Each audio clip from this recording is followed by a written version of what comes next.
Saudara Menko Polhukam Mahfud MD menegaskan tidak akan ada politisasi dari pelaksanaan putusan Mahkamah Konstitusi yang mengabulkan perpanjangan masa jabatan pimpinan KPK dari 4 tahun menjadi 5 tahun.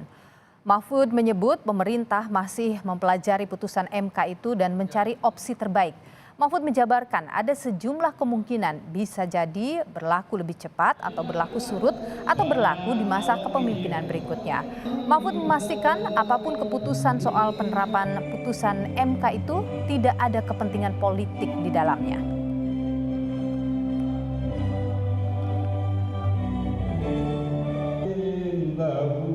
Ya kita nanti cari yang terbaik. Ada yang mengatakan itu berlaku cepat. Tapi ada yang seperti halnya sudah kalau di dalam hukum administrasi itu kalau sifatnya fasilitas itu berlakunya ke periode berikutnya. Tapi ada juga yang mengatakan putusan MK itu berlaku begitu diucapkan, itu ada juga. Tapi ada putusan MK juga yang berlaku berapa tahun kemudian, seperti Undang-Undang KPK yang pertama dulu, agar dibentuk undang-undang, agar dibentuk KPK di seluruh daerah itu dulu tidak langsung berlaku, diberi waktu 2 tahun kemudian. Nah, yang ini juga bisa ditafsirkan berganda seperti itu. Nanti kita cari yang terbaik bagi Indonesia. Tidak akan ada politisasi tentang ini. Akan dicari yang terbaik dan yang paling mungkin dilakukan.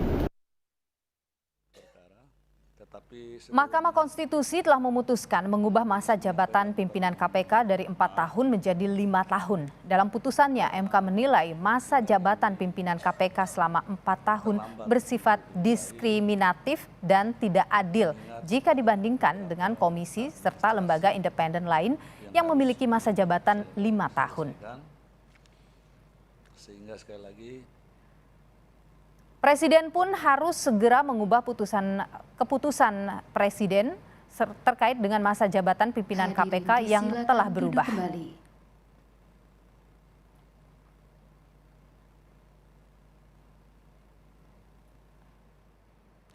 Saudara, Mahkamah Konstitusi memutuskan memperpanjang masa jabatan pimpinan KPK dari 4 tahun menjadi 5 tahun dan putusan berlaku sejak era pimpinan KPK saat ini.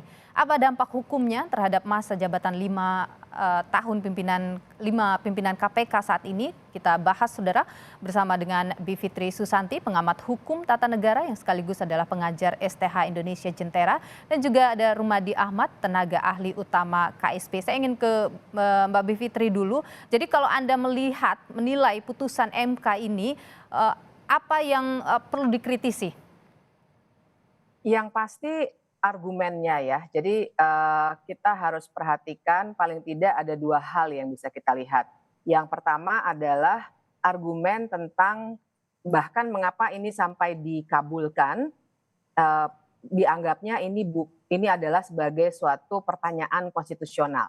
Ingat, ini Mahkamah Konstitusi dan biasanya secara konsisten, jadi ini anomali ini, secara konsisten mereka memutus kalau ada sesuatu yang sifatnya sangat teknis, itu adalah kebijakan hukum pemerintah. Ada terminologi yang diperkenalkan sendiri oleh Mahkamah Konstitusi, istilahnya open legal policy. Intinya mereka mau bilang Mahkamah Konstitusi hanya mengurusi soal-soal yang berkaitan dengan konstitusi, pasalnya. Nah, ini kan soal periode masa jabatan, itu sangat teknis dan biasanya tergantung dari keinginan politik dari pemerintah dan DPR. Nah, ini malah diterima, dan jangan lupa ada 4 yang dissenting opinion dan persis menyoal hal itu juga, Mbak Niluh. Oke, baik, saya ingin ke Pak Rumadi dulu. Pak Rumadi, setelah ini keluar, bagaimana ditanggapi atau Kepresnya ini bagaimana kemudian nanti? Ya, sekarang ini memang dari pemerintah kami mendengarkan pendapat semua pihak terkait dengan putusan Mahkamah Konstitusi ini, termasuk pendapat teman-teman aktivis, ahli hukum tata negara, termasuk pendapatnya Mbak Bivitri.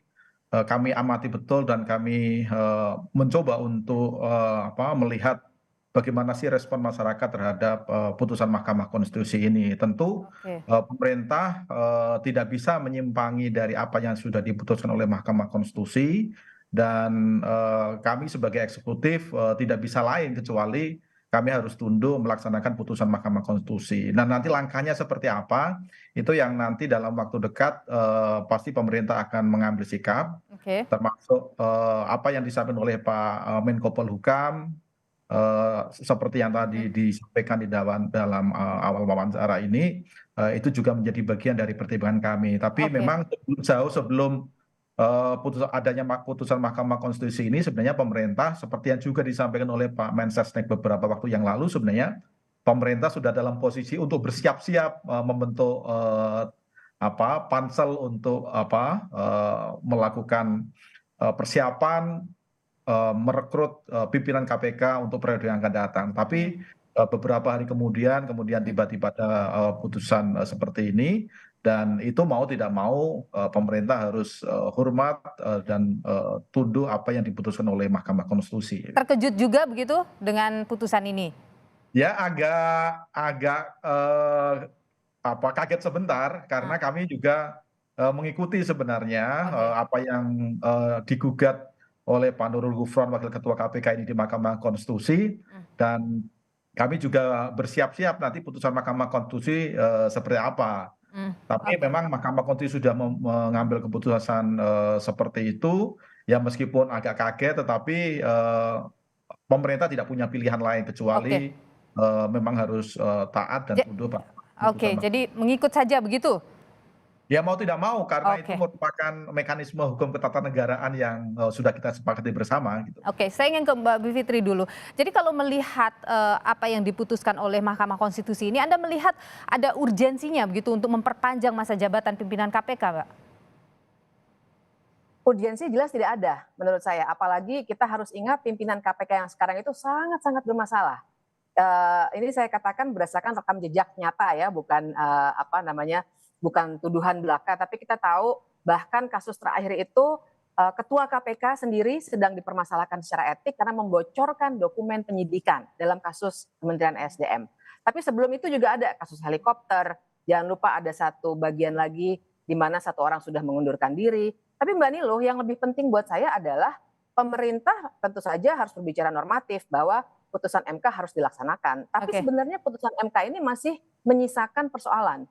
Karena masih belum terang sebenarnya bagi pemerintah menurut saya, karena beda-beda jawabannya, apakah harus dilaksanakan sekarang atau untuk periode yang akan datang. Nah, menurut saya apa yang sudah dilakukan pemerintah untuk menyiapkan panitia seleksi harus diteruskan saja. Karena memang betul putusan MK berlaku sejak tanggal dibacakan ke depan, tidak mundur. Nah, sekarang kita lihat periode, ini penting, sorry Mbak Niluh, ini penting, periode masa jabatan pimpinan KPK itu 2019 sampai 2023. Artinya kalau diterapkan untuk yang sekarang malah mundur. Padahal ada asas non retroaktif bagi putusan MK.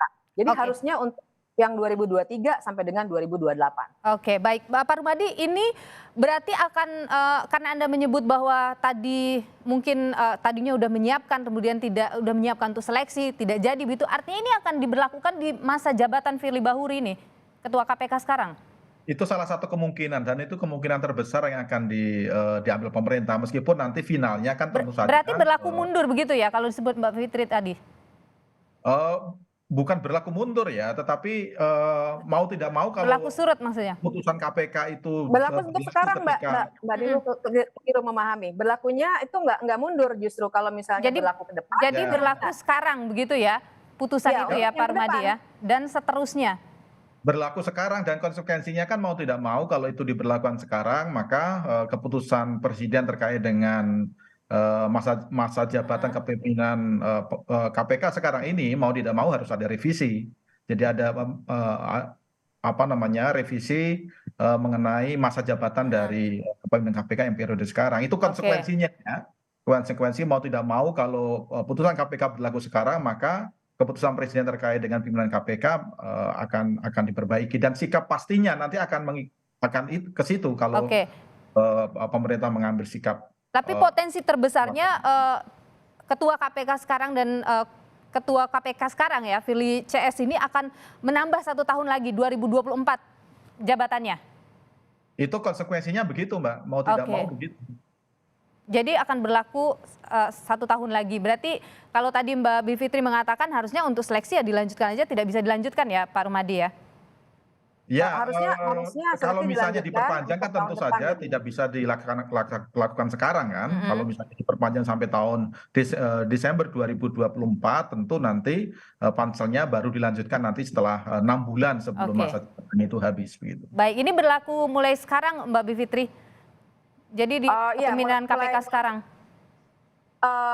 Enggak, menurut saya tadi saya mengoreksi karena kalau misalnya diberlakukannya sekarang dalam arti Firly Bahuri dimajukan lagi sampai 2024, itu artinya berlaku mundur. Berlaku Oke, yang sekarang itu harusnya ke depan karena ini masalah oke. periode masa jabatan. Oke, jadi Ya, kalau tadi kan Pak Rumadi mengatakan paling potensinya itu adalah diberlakukan dari mulai Firly Bahuri sekarang dan kemudian berlanjut terus begitu. Anda tidak sepakat dengan oh, itu ya? tidak sepakat. Yang benar menurut saya karena tadi sebenarnya Pak Mahfud juga sudah bicara menurut Pak Mahfud sendiri secara hukum administrasi kalau periode administrasi maksud saya periode masa jabatan berarti diberlakukannya untuk masa jabatan berikutnya, bukan yang sekarang. Kalau Oh, yang sekarang artinya kita memberlakukan mundur dan itu melanggar asas non retroaktif. oke, bagaimana Pak Rumadi? Ya, prinsipnya begini Mbak, memang pemerintah sekarang kan seperti yang saya sampaikan di awal, berbagai macam pendapat termasuk pendapatnya Mbak Bivitri dan juga teman-temannya Mbak Bivitri kami ikuti secara seksama semua pendapat-pendapat itu. Mm-mm. Nanti pada saatnya, mungkin dalam waktu yang tidak terlalu lama, pasti pemerintah akan mengambil sikap secara resmi. Ya, cara resminya itu apa? Yaitu melakukan perubahan keputusan presiden terkait dengan pimpinan KPK. Itu putusan resminya. Nah, sekarang memang belum sampai ke tahap itu. Kami masih apa namanya mendengarkan semua pendapat, tapi prinsipnya pemerintah tidak mungkin untuk nyimpang atau mengelak dari putusan Mahkamah Konstitusi.